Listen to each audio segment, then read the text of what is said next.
Unless some of you have been working in a specific domain for the last 20 years or so, the odds are that anything you're thinking about customers and markets are nothing more than a guess. And you go, oh no, the buddies in the dorm, they liked it. And look, I put it up and I got 300 hits. It's not a business. In fact, the heuristic is, if you can't get 10,000 hits, like in Silicon Valley, like your server's not connected. But it's not a business. The real notion is, how do you take your idea, size the opportunity, and figure out whether your hypotheses, your guesses about customers, about the problems you're solving, about your product, are correct. And the first thing I teach students and coach young entrepreneurs is, while your hypotheses are great, have all of them you want. You got me excited.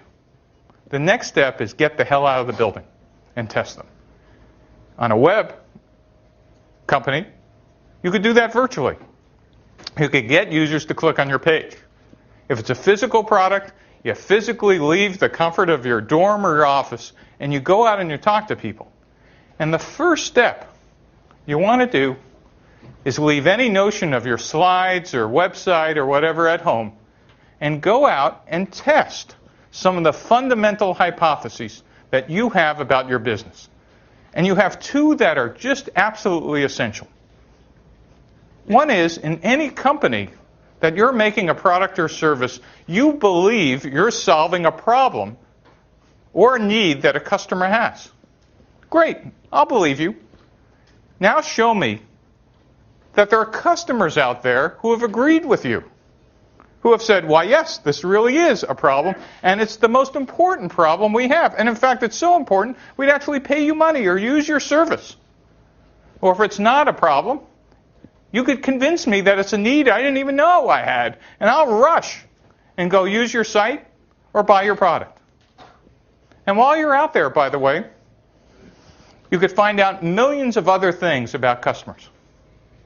And this is hard, because if you're a passionate entrepreneur, you look at somebody like me and go, Steve, you don't get it. I'm right. I'm passionate. I got it. I've nailed it. I've talked to 20 people. They're all over me. I'm done. We're launching. And I'll usually go, great.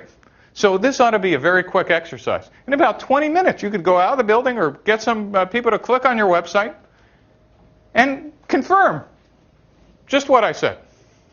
For those of you thinking about companies, and particularly those of you building web companies, you could run this exercise in a week.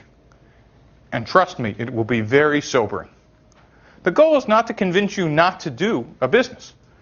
The goal of a customer development process is simply to take the hypotheses about your business and product as is and see if there's customers in a market outside the building.